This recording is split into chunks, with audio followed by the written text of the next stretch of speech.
Doctor Puneeth Rajkumar ಅಂದ್ರೇನೆ ನಮ್ಗೆಲ್ಲರಿಗೂ ಏನೋ ಒಂದು ಪ್ರೀತಿ, ಅದೇನೋ ಹೇಳಕ್ಕಾಗದೇ ಇರುವಂತ ಒಂದು ಫೀಲಿಂಗ್ ಅದಿದೆ. ಅದು ಎಕ್ಸ್ಪ್ರೆಸ್ ಆಗೋದಿಲ್ಲ ಅದು, ಯಾಕಂದ್ರೆ ಡಾಕ್ಟರ್ ಪುನೀತ್ ರಾಜ್ಕುಮಾರ್ ಅಂತವರು. ಇವಾಗ ನಮ್ಮ next performance is a dance performance by Master Artha Krishna. ಅರ್ಥ ಈ ಪುಟ್ಟ ಹುಡುಗ ಅಪ್ಪು ಅವರ ಹುಟ್ಟು ಅಭಿಮಾನಿ.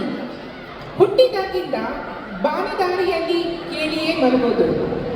ಬೆಂಗಳೂರಿಗೆ ಹೋದಾಗೆಲ್ಲ ಕೇಳ್ತಿದ್ದಂತೆ, ನನಗೆ ಅಪ್ಪು ಸಿಗ್ತಾರಾ? ಈಗ ಕೇಳ್ತಾರಂತೆ, ಅಪ್ಪು ಒಂದು ಚಿಕ್ಕ ಮಗುವಾಗಿ ಎಲ್ಲ ಹುಟ್ಟಿರ್ಬೇಕಲ್ವಾ? ಮೆಲ್ಬರ್ನ್ನಲ್ಲಿ ಹುಟ್ಟಿದ್ರು ಈತನ ಕನ್ನಡ ಅಭಿಮಾನಕ್ಕೆ, ಡ್ಯಾನ್ಸ್ಗೆ, ಸ್ಮೈಲ್ಗೆ Puneeth Rajkumar is my inspiration ಅಂತ ಹೇಳ್ತಾನೆ ಅರ್ಥ. ಇವತ್ತು ನಮ್ಮ ಈಸ್ಟರ್ ಕ್ರಿಕೆಟ್ ಉತ್ಸವದಲ್ಲಿ ಎಷ್ಟು ಖುಷಿಯಿಂದ ಈ ಪರ್ಫಾರ್ಮೆನ್ಸ್ ಮಾಡ್ತಾರೆ ಅಂತ ನೋಡೋಣ ಬನ್ನಿ. Please put your hands together for our little super